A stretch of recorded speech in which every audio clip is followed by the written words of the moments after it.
There's no question, not voting is definitely voting. And in Virginia, we have no excuse to think our one vote doesn't matter. Sometimes people think I'm just one person out of all these people, and maybe I don't love the candidates, or maybe the issues I just haven't had time to research.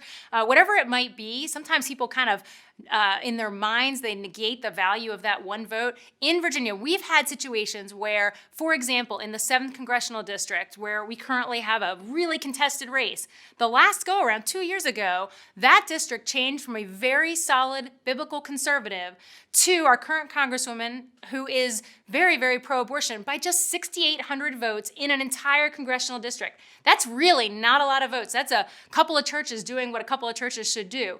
Then you look at, we've had statewide elections. We used to call Governor Bob McDonnell, we called him Landslide Bob, and it was because he won by a couple hundred votes statewide in all of Virginia. A couple hundred people picked our governor. Then you get to House of Delegates races, and we've had those come down to just a handful of votes. And even more specifically, if folks were paying attention just a few years ago, we actually had the entire control of our House of Delegates was held by pulling a name out of a canister simply because one person didn't vote. If one more person had voted in a House district, we would have had a winner. But because we had a tie, we had to pull a name out. And that didn't just affect that House district.